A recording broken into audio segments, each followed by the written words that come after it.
Selamat petang, salam sejahtera. Baru sebentar tadi, beberapa menit yang lepas, dikabarkan, dilaporkan dengan sah secara rasmi daripada Mahkamah Rayuan, seorang lagi pemimpin UMNO kini bakal berdepan pula dengan hukuman penjara sekiranya beliau didapati bersalah. Ini apabila mahkamah menolak rayuan Aziz batal 9 tuduhan rasuah dan pengubahan wang haram. Mahkamah Rayuan hari ini mengekalkan 9 pertuduhan rasuah dan pengubahan wang haram ke atas ahli Parlimen Baling Abdul Aziz Abdul Rahim. Panel 3 hakim diketuai Kamaluddin Mad Said bersama Abu Bakar Jais dan C. Muhammad Ruzima Ghazali membuat keputusan itu secara sebulat suara bahawa 9 pertuduhan yang dikenakan terhadap Aziz adalah tidak cacat. Bagaimanapun, mahkamah yang sama bersetuju membatalkan 4 pertuduhan pengubahan wang haram terhadap pemimpin UMNO dan bekas pengurusi tabung haji itu. Mahkamah membatalkan 4 pertuduhan berkenaan kerana pihak pendakwa raya gagal memberikan buktian lokasi kesalahan itu berlaku dan hanya menyatakan bahawa ia berlaku di sekitar Lembah Kelang.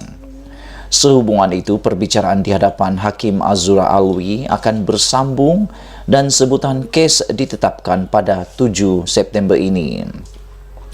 Setakat ini, mahkamah telah mendengar keterangan 7 saksi pendakwaan pada perbicaraan yang bermula 19 Ogos 2020.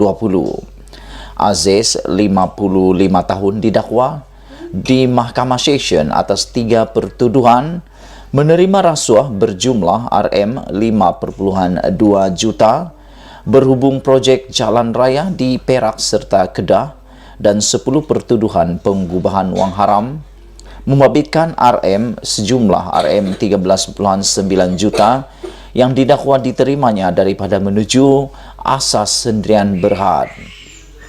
Dia merayu terhadap tuduhan itu dengan alasan bahawa ia dilakukan dengan niat jahat. Perbuatan itu dituduh dilakukan di CIMB Bank, Jalan Tun Perak di Kuala Lumpur pada 8 Disember 2010 dan Afin Bank Pusat Bandar Puchong Selangor pada 13 Jun 2017 dan 10 Oktober 2018. Bagi kesalahan pengubahan wang haram, dia didakwa melakukan kesalahan itu di kawasan Lembah Kelang antara 8 Mac 2010 dan 30 Ogos 2018. Dia membuat rayuan terhadap keputusan Hakim Mahkamah Tinggi Muhammad Jamil Hussein dan Muhammad Jamil Hussein yang pada 12 Mac 2021 yang menolak permohonannya untuk membatalkan pertuduhan. Bercakap kepada pemberita kemudian, peguamnya Amir Hamzah Arsad berkata, Mahkamah Rayuan mendapati berlaku pencegahan dalam satu laporan analisis kewangan yang dihasilkan oleh pegawai penyiasat SPRM. Analisis SPRM menyatakan dana berkenaan datang daripada imbuhan yang sah. Bagaimanapun, Mahkamah Rayuan berkata, ia adalah untuk mahkamah yang menentukannya. Justru, perbicaraan akan bersambung di Mahkamah Session.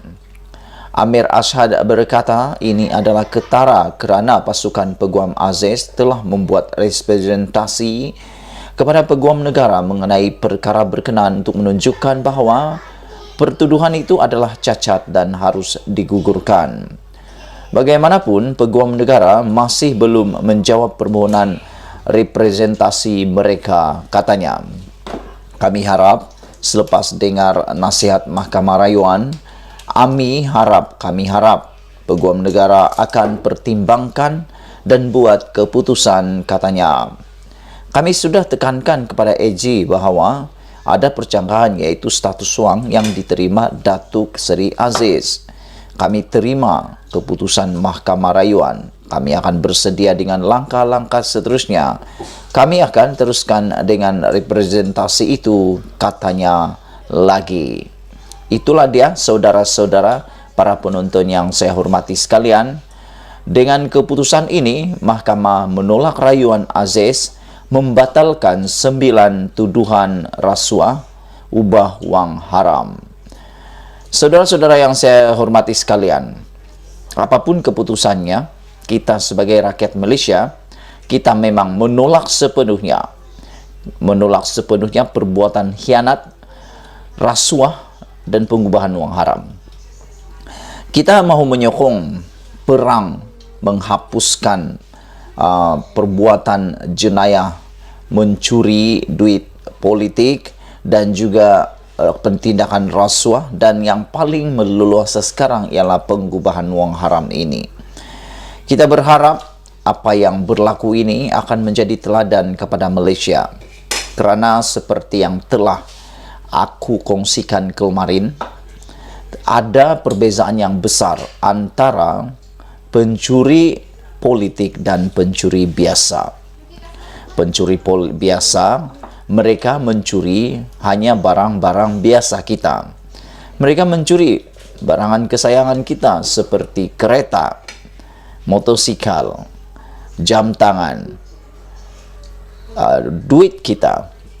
Itulah yang dicuri oleh pencuri biasa.